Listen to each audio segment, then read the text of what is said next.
नमस्कार, स्वागत है आपका अजीत अंजुम जी के प्लेटफॉर्म पर। मैं हूं नीलू व्यास। स्वामी अविमुक्तेश्वरानंद अभी काफ़ी हेडलाइंस में रहे हैं। एक तो अनंत अंबानी की शादी उन्होंने अटेंड की, उसके बाद उद्धव ठाकरे के लिए जो उन्होंने कहा, उसके बाद केदारनाथ का जो सोना घोटाला था वो सामने आया, और उसके बाद जैसे ही उन्होंने ये बातें कही, उसके बाद कई लोग जो अपने आप को संत कहते हैं उन्होंने ये कहना शुरू किया कि ये स्वामी जी फर्जी हैं।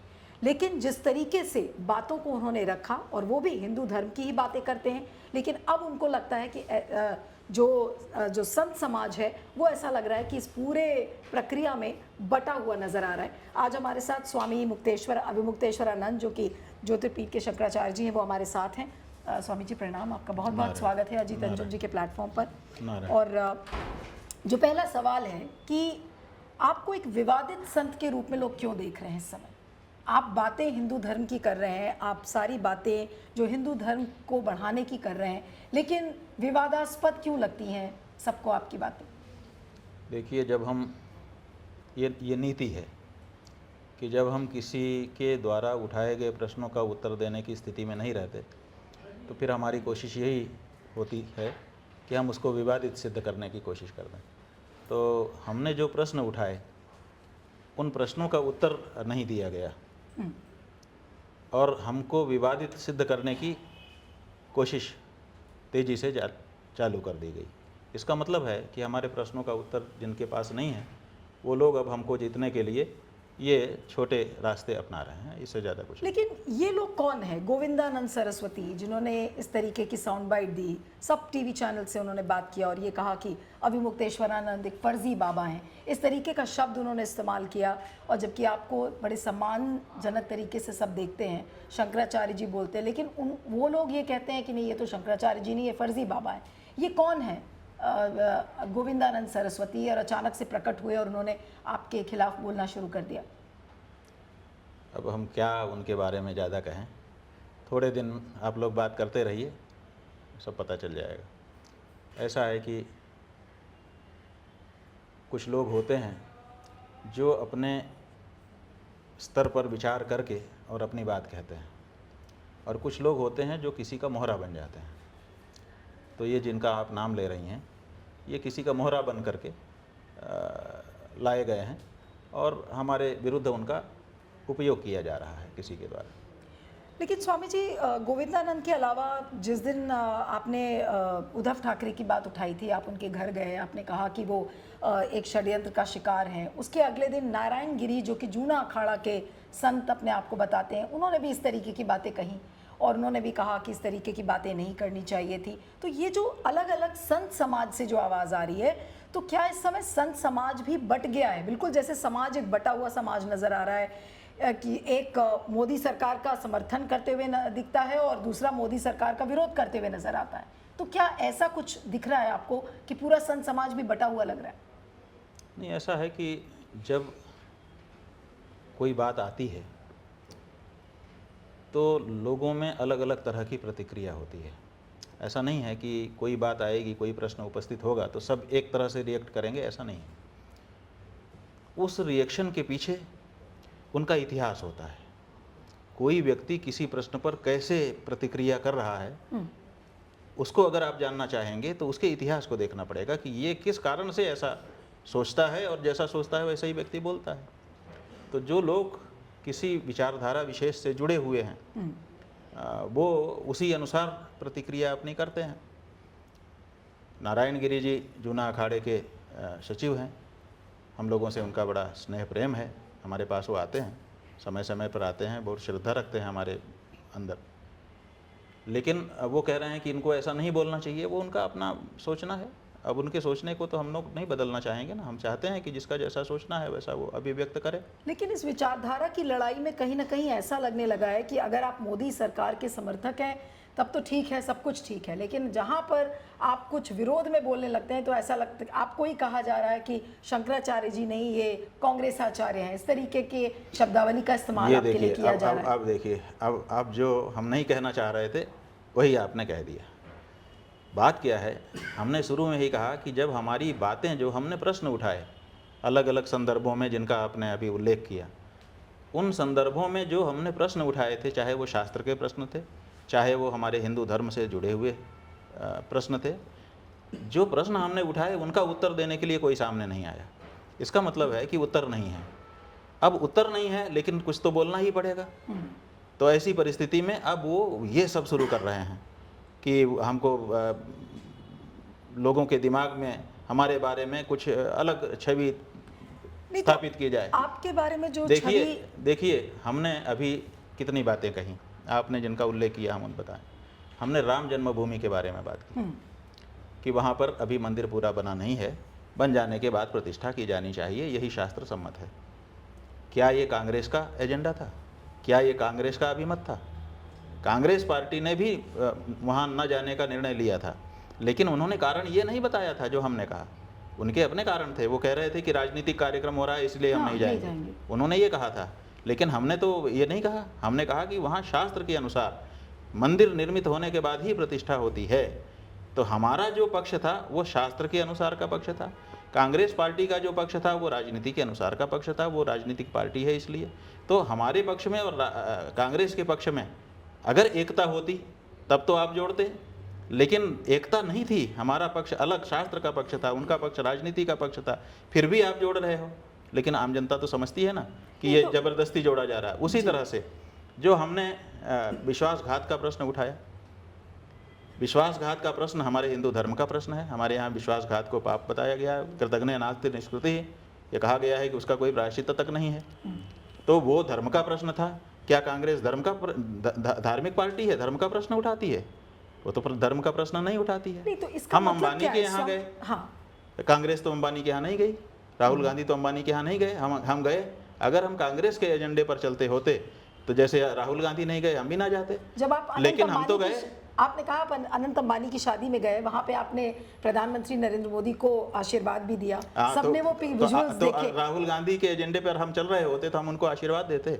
राहुल गांधी के एजेंडे पर, प्रियंका गांधी वाड्रा के एजेंडे पर अगर हम चल रहे होते तो वो बहिष्कार कर रहे थे, नहीं जा रहे थे, बहिष्कार तो नहीं जा रहे थे तो हम भी ना जाते। लेकिन हम तो गए।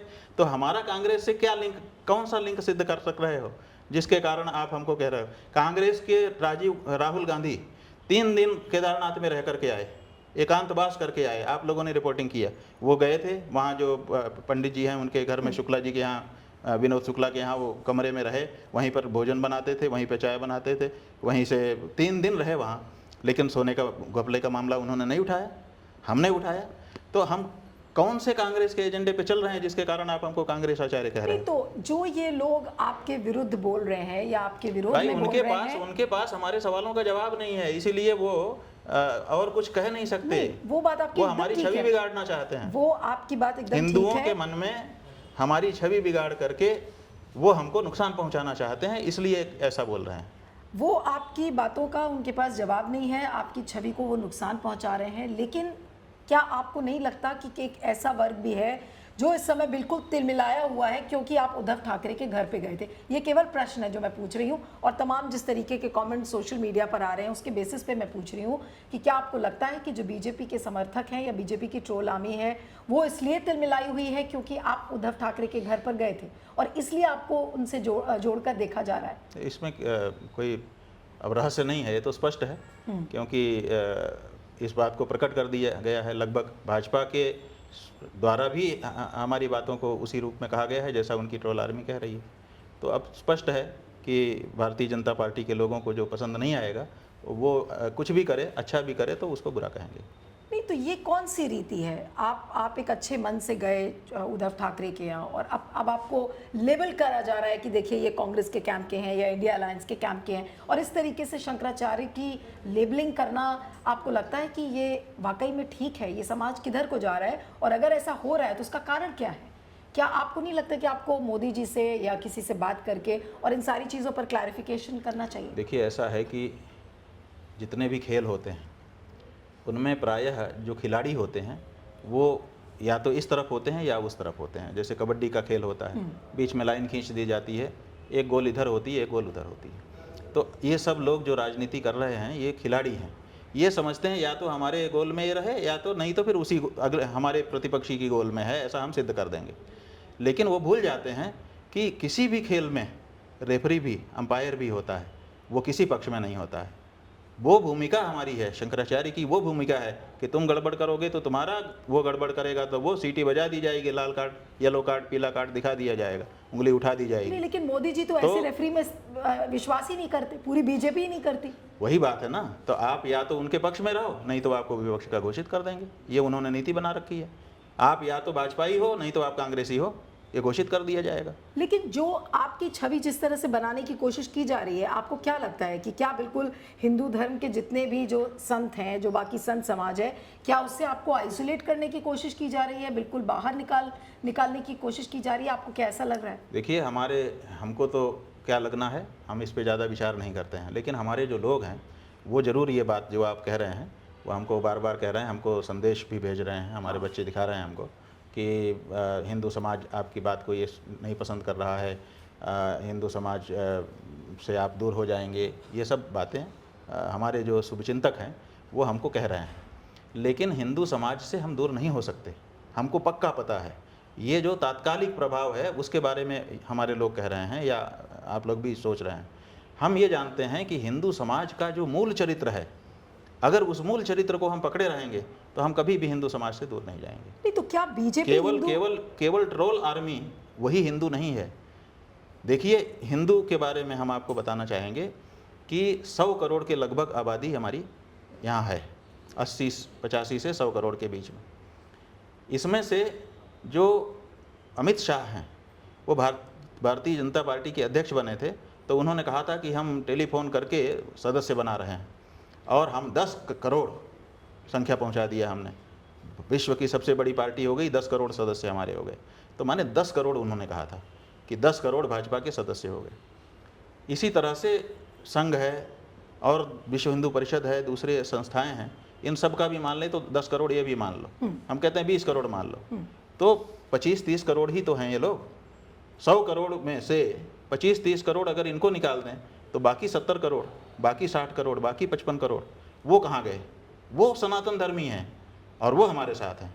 नहीं तो आपको क्या लग रहा है और वो हमसे नहीं छटक सकते, क्योंकि हम हिंदू धर्म का जो सिद्धांत है उस सिद्धांत के अनुरूप बात अपनी कहते हैं। नहीं तो जो आपके सिद्धांत हैं जिसके आधार पर आप बात कर रहे हैं, तो उसके बेसिस पे तो फिर एक कंक्लूजन पर हम निकल सकते हैं कि बीजेपी क्या एक नकली हिंदुओं की पार्टी बन रही है। अगर उनको न्यूट्रल अंपायर, जैसे आप न्यूट्रली खेल रहे हैं, जो सही बातें हैं वो आप बता रहे हैं, और अगर बीजेपी को वो बातें नहीं पच रही हैं तो इसका मतलब बीजेपी नकली हिंदुओं की पार्टी है। बीजेपी जो है वो नकली तो नहीं कहेंगे, लेकिन राजनीतिक हिंदू पैदा कर रही है। वो कहते हैं कि हम हिंदू धर्म का पालन करें ना करें, हम हिंदू धर्म के नियमों को अपने जीवन में आत्मसात करें चाहे ना करें, बस हमारा राजा हिंदू होना चाहिए और हिंदू हिंदू नाम चिल्लाना चाहिए, समझ लो सब हिंदू हो गया। हम ये कहते हैं कि केवल राजा अगर हिंदू होगा, माने हिंदू राजा आप ले आ दोगे और वो हिंदू राष्ट्र घोषित कर देगा, और आपके जीवन में हिंदू तो नहीं होगा, तो जिस दिन आक्रमण होगा, जिस दिन आपका राजा किसी कारण से, लापरवाही से या कमजोरी से परास्त हो जाएगा, उस दिन सारा हिंदू समाज परास्त हो जाएगा, और ये नहीं हो सकता। इसीलिए हमारे पूर्वजों ने क्या रास्ता अपनाया, उन्होंने कहा कि व्यक्ति व्यक्ति के जीवन में हिंदू धर्म को भर दो, तो कोई भी आक्रमण करेगा तो एक एक व्यक्ति का कत्ल नहीं करेगा, वो कर नहीं सकता, संभव नहीं है कि पूरे देश के लोगों को पूरा मार दे फिर बाहर से ला करके वहाँ पे राज करे, ये संभव नहीं है। तो ऐसी परिस्थिति में 1000 साल हम लोग गुलाम रहे, लेकिन चूंकि व्यक्ति व्यक्ति के जीवन में सनातन धर्म था, इसलिए हम जहाँ के तहाँ आज भी बने हुए हैं। और अगर हम राजा पे निर्भर हो गए होते तो जिस समय हमारा राजा परास्त हुआ था उसी समय हम भी परास्त हो जाते, हम खत्म हो जाते। कंगना रनौत ने भी आपके बारे में कमेंट किया और कहा कि शंकराचार्य जी को ऐसी ओछी बातें नहीं करनी चाहिए थी। मैं एकदम एग्जैक्टली कोट कर रही हूँ, उन्होंने यही कहा था कि शंकराचार्य जी को ऐसी ओछी बातें नहीं करनी चाहिए, और पार्टी को तोड़ना या पार्टी का विलय, उन्होंने उद्धव ठाकरे के संदर्भ में कहा कि ये संवैधानिक है, वो ये कह रही थी, उनका ये कमेंट था। तो उस पर क्या टिप्पणी करेंगे, क्या कहेंगे आप कंगना रनौत से, जिस तरीके की टिप्पणी उन्होंने कही? देखिए, हम एक संकल्प ले चुके हैं, और वो संकल्प ये है कि जो गाय का मांस खाता है या उसके खाने को पाप नहीं मानता है, ये बात जिसकी सार्वजनिक हो चुकी है, उसका मुंह नहीं देखते और उससे बात नहीं करते। इसलिए उस व्यक्ति का नाम लेकर के या उसके तरफ देख करके हम कुछ कहना नहीं चाहते। ये हम हिंदुओं के माथे पे बहुत बड़ा कलंक है कि गाय को पूजने वाला भी हिंदू और गाय को खाने वाला और उसकी खाने की वकालत करने वाला भी हिंदू, और उसको हिंदू के साथ जोड़ करके देखा जाए। तो आप ये कह रहे हैं और वो व्यक्ति जो गाय को खाने की वकालत करे, गौ हत्या को पाप ना समझे, वो व्यक्ति शंकराचार्य जी को कहे कि शंकराचार्य जी को क्या बोलना चाहिए क्या नहीं बोलना चाहिए, उसको अधिकार नहीं है। तो आप ये कह रहे हैं कि कंगना रनौत क्योंकि हो सकता है कि गाय का मांस खाती हों और इस वजह से उन्होंने आप उन कहा पे- था, हाँ। किसी दूसरे ने आरोप नहीं लगाया है, उन्होंने स्वयं स्वीकार किया था इस बात को, सार्वजनिक है ये बात, और उन्होंने कोई इसके बारे में खेद प्रकाश नहीं किया है, उन्होंने कोई प्रायश्चित अभी तक नहीं किया है। तो आप उस पर उनके कमेंट पे आप कुछ कोई बोलना सवाल ही नहीं, चाहेंगे? चेहरा नहीं देखना चाहेंगे ऐसे व्यक्ति का, पाप लगेगा हमको, नाम नहीं लेना चाहेंगे ऐसे व्यक्ति का, पाप लगेगा हमको। केदारनाथ का जो सोने का जो घोटाले का आपने उठाया था, पिछले बार भी आपने उठाया, लेकिन केदारनाथ की जो मंदिर समिति थी उसने सारे उन आरोपों को खारिज कर दिया। आपको क्यों लग रहा है कि इतना बड़ा गोल्ड स्कैम कोई भी उसको उठाने के लिए तैयार क्यों नहीं है आज उस इशू को? देखिए, मंदिर समिति के जो अध्यक्ष हैं उनका बयान आया है, उनके खारिज शब्द कह देने से आरोप खारिज हो गया, अगर आप ऐसा मानेंगे तो हम समझते हैं कि ये उचित नहीं होगा। उन्होंने कौन से ऐसे प्रमाण दे दिए जिनके आधार पर ये कहा जा सके कि अब ये बात खत्म हो गई? केदारनाथ में जो सोने का घोटाला हुआ है, आज भी वो सवाल जहाँ का तहाँ बना हुआ है, क्योंकि वहाँ पर अब सोना नहीं है। नहीं, लेकिन जो मंदिर की समिति है, क्या उसको राजनीतिक संरक्षण मिला हुआ है राज्य सरकार का, केंद्र सरकार का, और इसी वजह से कोई इसमें जांच नहीं हो रही है? देखिए, मंदिर समिति अगर अकेले होती, पहले तो हम लोग यही समझ रहे थे कि शायद समिति की तरफ से ये गड़बड़ियाँ कुछ जो हो रही हैं, लेकिन इतनी सारी बात उठने के बाद भी कोई कुछ नहीं बोल रहा है, तो अब हम लोगों को ऐसा लगता है कि शायद उनको संरक्षण है, राज्य सरकार का भी और केंद्र सरकार का भी। लेकिन अब तो दिल्ली में भी केदारनाथ मंदिर बनाने की बात हो रही है, वो एक बुरानी अलग में बात मंदिर है। बन रहा है। कहीं भी आप मंदिर बना दीजिए, 1,00,000 मंदिर बना दीजिए, घोटाला खत्म नहीं हो जाता है। भगवान शंकर के साथ आपने धोखा किया, आपने कहा कि हम आपका स्वर्ण मंडन कर दे रहे हैं आपकी दीवारों का, और पीतल और तांबा ले जा करके जड़ दिया। शंकर जी क्या सोच रहे होंगे? अभी तक व्यक्ति को धोखा देते हुए देखा गया था, ये पहला उदाहरण है भारत में जहाँ भगवान को धोखा दिया जा रहा है। नहीं, तो भगवान को धोखा देने वाले ये लोग कौन हैं? अगर आपने कहा कि राज्य सरकार, केंद्र सरकार का संरक्षण मिला हुआ है, तो आज जिम्मेदारी किसकी बनती है इसके लिए? प्रधानमंत्री की? देखिए, और किसकी पुष्कर जिम्मेदारी सिंह बनती है? धामी जो कि मुख्यमंत्री हैं? जो वहाँ पर मंदिर को संभालने के लिए समिति बनी है, पहली जिम्मेदारी उसकी बनती है। वहाँ पर जो कुछ भी होता है, अच्छा होता है तो उसका श्रेय उसको होता है, बुरा होता है तो उसका दोष उसका होता है। और चूँकि उत्तराखंड के मुख्यमंत्री का संरक्षण उस समिति को होता है, वो संरक्षक होते हैं, तो स्वाभाविक है उनकी भी जिम्मेदारी बनती है। प्रधानमंत्री नरेंद्र मोदी ने भी अभी तक कुछ भी नहीं बोला केदारनाथ सोना घोटाले के बारे में, कुछ भी हमने किसी की तरफ से नहीं देखिए, सुना। आज नहीं बोला, लेकिन एक समय आएगा, बोलना पड़ेगा, क्योंकि अब तो जहाँ तक हम लोगों को पता चल रहा है कि केवल बात केदारनाथ की नहीं है, बात तो विश्वनाथ की भी है। उनके भी गर्भगृह में सोना इसी तरह से लगाया गया है। अच्छा। बात जो है वो और भी कई मंदिरों की है, और भी कई मंदिर ऐसे हैं देश में जहाँ पर इस तरह का सोना लगाया गया है।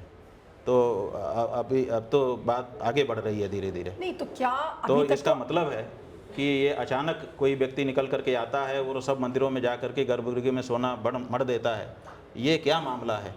और हमारे राजा रणजीत सिंह ने काशी विश्वनाथ के मंदिर के ऊपर सोना मढ़ा, कितने साल हो गए, धूप लग रही है, ताप लग रहा है, वर्षा हो रही है, वो उसकी चमक खत्म ही नहीं हो रही है। और ये गर्भगृह के अंदर का सोना ये 6 महीने में पीतल हो जा रहा है। नहीं, ये आपने बहुत महत्वपूर्ण बात कही। आपने कहा कि केवल ये केदारनाथ मंदिर का मामला नहीं है, इसमें विश्वनाथ और भी देश के कई मंदिर हैं। ये बड़ी बात आप कह रहे हैं, इसलिए मैं आपसे पूछ रही हूँ कि क्या अब इसको लेकर एक बड़ी मुहिम या एक बड़ा कैंपेन आप शुरू करेंगे? और हो सकता है कि आप ही के जरिए और आप ही के द्वारा इस तरीके का एक ऐसा कैंपेन खड़ा हो कि मोदी जी मजबूर हो जाएंगे बोलने के लिए, क्योंकि ये बड़ा मामला है। अगर देखिए, कौन हर मजबूर मंदिर में होगा इस तरह हम नहीं से कहना चीजें हो चाहते रही हैं, लेकिन हम ये चाहते हैं कि भगवान के साथ अगर कहीं छल किया गया है तो अब वो सामने आना चाहिए, क्योंकि ध्यान दिलाए जाने पर भी समिति के लोग जांच कराने को तैयार नहीं हैं, बल्कि जो लोग इसको उंगली दिखा रहे हैं कि भाई यहाँ गड़बड़ी की बात चल रही है, जरा स्पष्ट करो, उन्हीं को वो आरोपी बनाने की कोशिश कर रहे हैं। लेकिन अगर आपसे सबूत की बात की जाएगी कि शंकराचार्य जी अगर ऐसा कह रहे हैं तो वो सबूत लाएं, सबूत कहाँ से आएगा? क्या आपके पास सबूत है? अगर आपने विश्वनाथ जी की बात की या केदारनाथ की बात की, तो क्या आपके पास सबूत है? अगर आज पूछेंगे तो आप सबूत दे सकते हैं? देखिए, सबूत क्या होता है, जितने मीडिया के आप लोग हो, आप लोग जब कुछ दिखाते हो तो हम क्या माने? आप झूठा दिखाते हो कि सच दिखाते हो? हम क्या माने? आप बताओ हमको।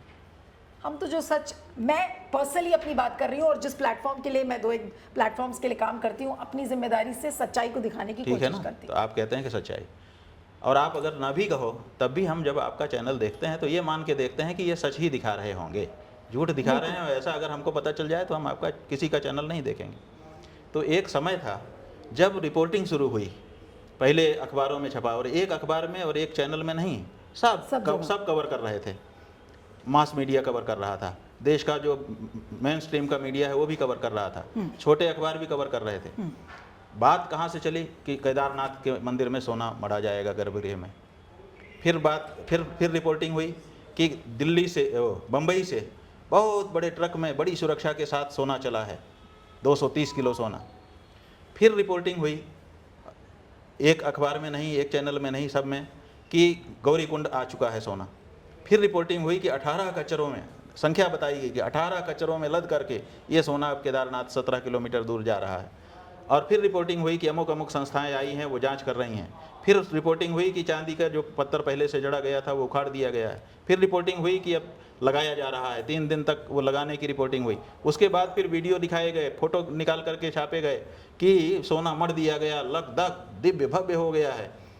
और फिर रिपोर्टिंग हुई कि वहाँ के पंडा पुरोहित और वहाँ के कमेटी के लोग सरकार से मांग कर रहे हैं कि इतना सारा सोना यहाँ पर लगा दिया गया है, इसकी सुरक्षा होनी चाहिए, आईटीबीपी के जवानों के द्वारा सुरक्षा होना चाहिए।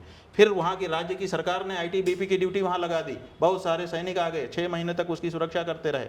और उसके बाद 6 महीने पट बंद रहा। पट खुलने के बाद फिर पता चला कि जब लोग अंदर गर्भगृह में गए तो उन्होंने देखा कि ये तो पीतल है, तो हल्ला आकर के बाहर मचाया। उसके बाद फिर ये बात बढ़ती चली गई और उसके बाद वो सुरक्षा हटा ली गई।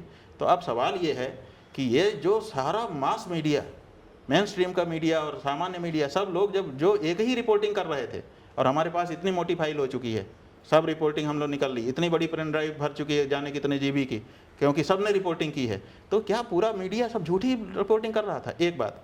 और दूसरे, कोई खंडन इस बीच में बद्रीनाथ केदारनाथ मंदिर समिति का नहीं आता है कि ये मीडिया जो रिपोर्ट कर रहा है कोई सोना ऐसा नहीं लग रहा है। उस समय तो कोई खंडन नहीं किया गया, उस समय तो वक्तव्य दिए गए कि हाँ ये आज ये हो गया, आज ये हो गया, आज ये हो गया। तो आप ये जो रिपोर्टिंग हो रही थी, इस रिपोर्टिंग को आप मौन होकर के स्वीकृति दे रहे थे, इसका खंडन नहीं कर रहे थे, क्यों? ये सवाल है।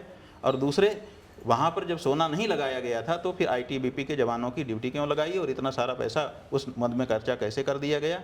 और तीसरे, जब ये प्रकाश में मामला आ गया तब से लेकर के 1.5 साल का समय बीत गया है लगभग, अभी तक जांच क्यों नहीं कराई गई? क्या ये प्रमाण नहीं है? नहीं, ये जांच कौन कराएगा? क्या स्वामी ये जी? प्रमाण नहीं है? नहीं, बिल्कुल आप ठीक कह रहे हैं, लेकिन ये जांच की शुरुआत क्या कहाँ से हमारे होगी? देश का सारा मीडिया जो है झूठ दिखा रहा था? केवल केदारनाथ मंदिर समिति का अध्यक्ष ही सच्चा है, बाकी सब झूठे हैं। आपके मुताबिक जांच किसको शुरू करनी चाहिए? क्या केंद्र भाई सरकार को इस पे- सबसे पहले मंदिर समिति के अध्यक्ष को मांग करनी चाहिए कि गलत आरोप लगाया लेकिन जा वो तो रहा मांग है, नहीं कर रहा है। जांच करके इसको वो तो स्पष्ट मांग किया कर ही नहीं जाए। रहा है। हाँ, अगर तो क्यों वो नहीं कर रहा है? अगर वो नहीं करेगा तो किसको क्यों नहीं कर करनी रहा है? चाहिए? यही तो सवाल है नहीं, कि लेकिन वो स्वामी क्यों जी- नहीं कर रहा है? स्वामी जी, अगर मंदिर समिति का अध्यक्ष जांच की मांग नहीं कर रहा है तो किसको करना चाहिए? अब जहाँ तक बात है कि मंदिर समिति का अध्यक्ष तो जांच की मांग कर ही नहीं रहा है, तो मुख्यमंत्री को करना चाहिए। मुख्यमंत्री नहीं कर भी रहा चुप है, है। मुख्यमंत्री नहीं कर रहा है। तो चूंकि वो जो बद्रीनाथ केदारनाथ मंदिर समिति का अध्यक्ष है वो भी भारतीय जनता पार्टी का नेता है, सक्रिय नेता है।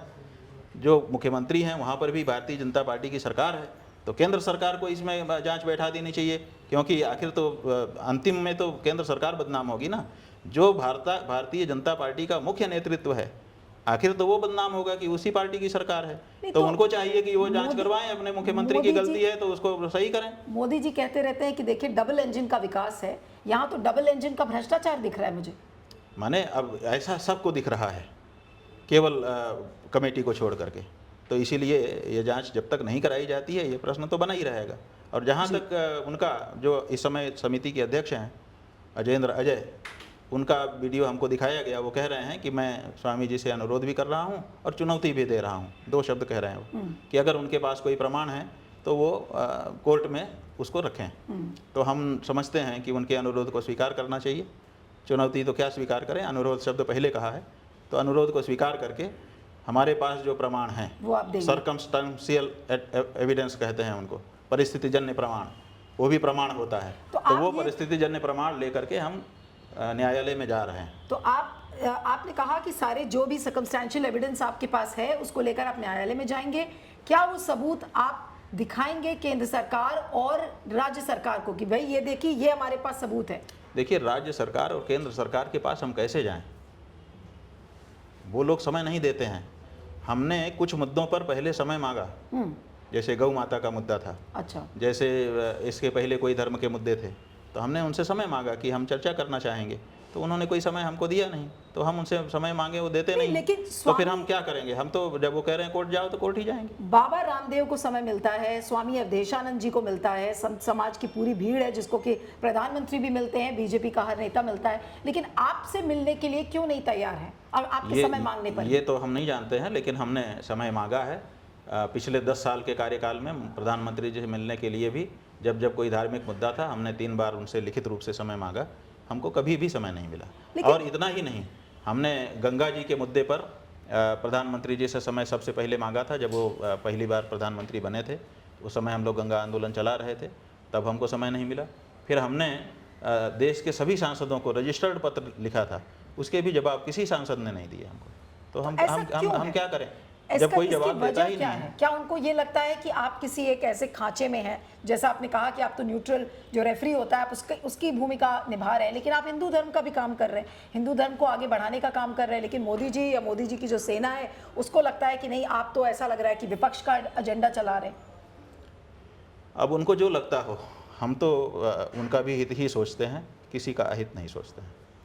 लेकिन स्वामी जी एक बात थोड़ी सी पर्सनल है जो मैं आपसे पूछना चाह रही हूँ कि क्या शंकराचार्यों को, जो भी शंकराचार्य जी हैं, क्या उनको राजनीतिक दलों के बारे में, जैसे कि आप उद्धव ठाकरे के लिए आपने कमेंट किया या फिर आपने और भी जो बातें बीच में कहीं, तो क्या उस तरीके के राजनीतिक कमेंट्स आपको करने चाहिए या शंकराचार्य जी को लोगों को करना चाहिए? क्योंकि जिस तरह से बीजेपी आपको आइसोलेट करने की कोशिश कर रही है, हम नहीं चाहते कि आप आइसोलेट हो, और तो क्या राजनीतिक बयानों से बचना चाहिए शंकराचार्य जी? देखिए, बात यह है कि हम अपने समाज का नेतृत्व कर रहे हैं, हमारा समाज हमारी बात को समझ रहा है, हम कभी आइसोलेट नहीं होंगे, हमारे लिए ना चिंता की जाए। किसी के इस तरह के प्रयास से कि हम आइसोलेट हो जाएं, हम आइसोलेट होने वाले नहीं हैं। हमारी जड़ें बड़ी गहरी हैं, 2500 साल की परंपरा हमारे साथ है। स्वयं लगभग 40-45 वर्ष से हम भी समाज में काम कर रहे हैं, हमारी भी अपनी जड़ें हैं, और हमको लोग समझते हैं कि हम किस प्रकृति के हैं। जो दूर है, जो केवल फेसबुक पढ़ता है, केवल 2-4 पोस्ट पढ़ी है, वो भले कुछ धारणा बना ले, लेकिन 2-4 पोस्ट पढ़ने के बाद जब और आगे बढ़ता है तो वो हमको जान जाता है। तो ऐसी परिस्थिति में हमको इस बात की चिंता नहीं है कि हम आइसोलेट हो जाएंगे। लेकिन हमारा ये कहना है कि हमने राजनीति में बोला कहाँ, विश्वासघात नहीं करना चाहिए। राजनीति में भी अगर कोई हिंदू धर्म को मानता है तो हम एक आचार्य होने के नाते उसको बताएंगे कि बेटा तुम राजनीति में भी चले गए हो तो ये मत सोचो कि मैं तो राजनीति में हूँ, मैं तो ये करूँगा ही। जैसा कि एक व्यक्ति के द्वारा कहा भी गया कि राजनीति के अगर ये नहीं करेगा तो क्या गोलगप्पे बेचेगा। माने राजनीति का तो काम हो गया, उनके दिमाग में ये बात आ गई कि हम तो विश्वासघात करें, हम तो हमारे लिए तो सही है। ऐसा नहीं है, यही हम बताना चाहते हैं कि हे मेरे हिंदू भाइयों, अगर तुम राजनीति में भी चले जाओ तो ये मत सोचना कि अब तुम विश्वासघात देने के लिए लाइसेंस प्राप्त कर चुके हो। तो हम तो धर्म की ही बात कर रहे हैं, जो राजनीति में चले गए हैं उनको भी धर्म ही सिखा रहे हैं। तो आप धर्म में नैतिकता की बात कर रहे हैं। हमने ये भी कहा, आप देखिए, हमने कहा कि जो विश्वासघात करता है वो पापी है, जो विश्वासघात सह लेता है वो पापी नहीं है। इसका मतलब कि ऐसा नहीं कि तुम विश्वासघात हो गया तुम्हारे साथ तो अब तुम भी करने लगो बदले में। हमने तो उसको भी रोका ना कि तुम मत विश्वासघात करने लगना।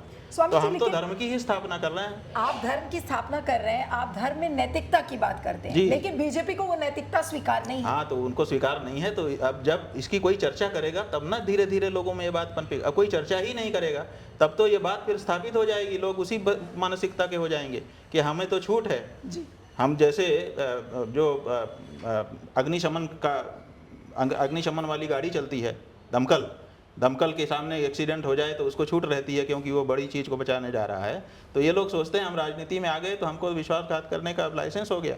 तो ये जो बात है, जब कोई कहेगा तभी ना ये सब पे चर्चा होगी और लोगों को ध्यान में आएगा कि अरे अरे भाई, हम जहाँ भी हों हमको ये नहीं करना चाहिए।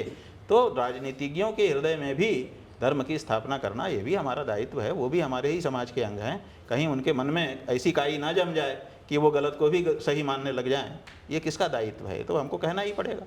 लास्ट के 2 क्वेश्चंस बस आपसे करूंगी। एक थोड़ा हल्का फुल्का है इसलिए उसको बाद में करूंगी। एक जो इशू अभी उत्तर प्रदेश में दिखा कि कावड़ यात्रा के दौरान जितने भी रास्ते में जो ढाबे हैं और जो ईटरीज हैं वहाँ पर उनको सबको अपनी नेम प्लेट लगानी थी, उसको सुप्रीम कोर्ट ने उसको पलट दिया। लेकिन क्या कहेंगे इस तरीके का एक सर्कुलर निकालना और ये कहना कि देखिए कावड़ियों को थोड़ा सा उनके मन में भ्रम हो जाएगा, ये पता चलेगा कि नहीं असली है या नकली है। तो इस तरीके की बातें और इस तरीके का सर्कुलर आपको क्या लगता है कि क्या ऐसा करना चाहिए था योगी आदित्यनाथ की सरकार को? अब हम जो हमारे लोग हैं वो कह रहे हैं कि आप ऐसा बोलिए जिससे हिंदू समाज को अच्छा लगे, और हमारा दिल कहता है कि हम ऐसा बोलें जो सच हो। क्या बोलें हम बताओ? नहीं, आप सच बोलिए, जो अच्छा लगे लोगों को वो बोलें, सच बोलिए, जो लोगों को अच्छा लगे वो बोलें। ये नहीं हो सकता ना, तो हमको तो सच बोलना पड़ेगा, भले एक बार अच्छा तो ना क्या लगे। आपको कभी बीजेपी ने कहा कि आप हमारे तरह बात करिए या हमारे एजेंडे पे बात करिए? देखिए, क्या कहा, बहुत सारी बातें हैं, अभी तो हम उनको नहीं कहेंगे। हमको तो हमारे कहने पर भी धमकियां भी दी गई हैं। अच्छा। कि बहुत बोल रहे हो, थोड़ा समझ जाओ। ये कहाँ से आई धमकी आपको? अब कई चीज़ें हैं, तो आप उसमें हम नहीं जाना चाहते हैं। हम ये कह रहे हैं कि हम तो जो सच होगा वो बोलना चाहेंगे, ठकुर सुहाती नहीं बोलना चाहेंगे कि हमारी जनता को अच्छा लगता है। अच्छा तो बच्चे को कुपथ्य लगता है, तो क्या कोई भी माता पिता कुपथ्य खिला देगा बच्चे को? वो तो कड़वी दवाई पिलाएगा ताकि बच्चे का स्वास्थ्य ठीक हो। तो हम चाहते हैं कि हमारा जो हिंदू समाज है वो स्वस्थ रहे। वो कुपथ्य खा करके बीमार पड़ जाए वो हम अच्छा नहीं समझेंगे। इसलिए हमने ये कहा कि किसी भी हालत में ये जो तरीका है ये सही नहीं माना जा सकता है। हम किसी को अपने नियमों के पालन के लिए, अपनी पवित्रता की रक्षा के लिए किसी के हृदय को चोट पहुंचाएं और उसकी पहचान पूछें तो अच्छा नहीं लगता है। अगर हम जैसे हम हैं, देखिए, हमसे इस बात में भी बहुत लोग नाराज़ रहते हैं कि हम सबके साथ क्यों नहीं खाना खाते हैं, हम किसी भी दुकान में ख़रीद करके क्यों नहीं खा लेते हैं, क्योंकि हम पवित्रता के प्रति आग्रही हैं। तो हम चाहते हैं कि हमारा खाना पीना हमारा पवित्र हो, क्योंकि हमको बहुत से आध्यात्मिक कार्य करने रहते हैं।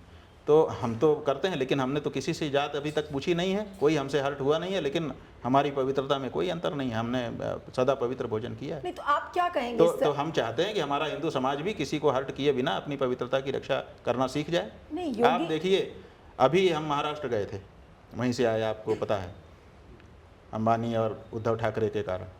तो वहाँ पर वारी हो रही थी। वारी माने वारकरी संप्रदाय है, करोड़ों लोग हैं, 15, 20, 25 लाख लोग पंढरपुर में इकट्ठा होते हैं और सब अपने अपने घर से अलग अलग दिशा से जाते हैं।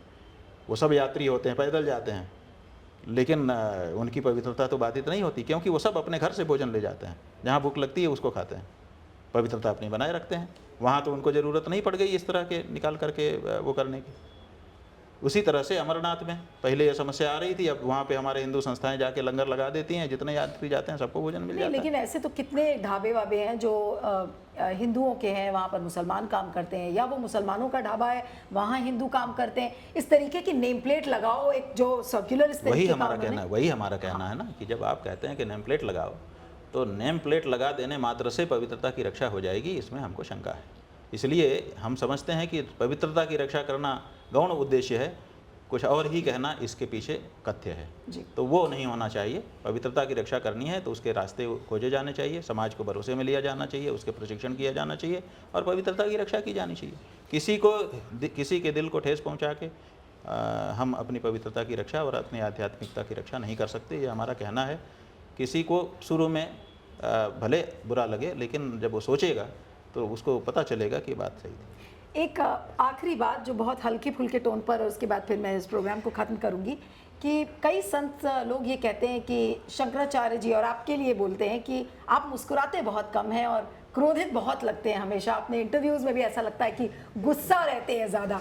तो क्या स्वामी जी आज थोड़ा सा मुस्कुरा भी दीजिए और ये भी बताइए कि गुस्से में क्यों रहते हैं आप? ऐसा है कि जैसा जिस समय प्रश्न सामने आ जाता है वैसे ही मुखाकृति बन जाती है। ऐसा नहीं है कि हम हंसते नहीं हैं, ऐसा नहीं है कि हम मुस्कुराते नहीं हैं, संतों ने ये बात लेकिन कही। उसको कवर नहीं किया जाता। जैसे अभी एक पत्रकार आए थे, उन्होंने हमसे पूछा कि आप जो धनी लोग हैं उनके घर में जाते हैं विवाह में, आप जो है अंबानी के घर जाते हैं, आप गरीबों के घर में क्यों नहीं जाते? तो हमने कहा देखो मेरे पत्रकार बंधु, मेरे को आरोप मत लगाओ, मैं तुम पे आरोप लगाता हूँ। बोले क्या? मैंने कहा तुम्हारे ऊपर हमारा आरोप ये है कि जब हम अंबानी के यहाँ जाते हैं तो तुम वहाँ से लाइव करते हो, और जब हम किसी गरीब के घर में जाते हैं तो वहाँ फ़ोटो खींचने भी नहीं आते हो। बिल्कुल सही। क्यों नहीं आते हो बताओ हमको। गरीब के घर में जब हम जाएं तब भी तो कवर करना चाहिए, तो वो तो करते नहीं हो तुम। तो उसी तरह से समस्या ये है कि जब हम गुस्सा होते हैं तो आप लोग कवर कर लेते हो, और जब हम हंसते मुस्कुराते हैं तब आप कवर नहीं करते। चलिए, आपके सारे जवाब, मेरे जो प्रश्न थे उसका आपने जवाब दिया। आपका बहुत बहुत शुक्रिया। Thank you Swami ji, thank you so much.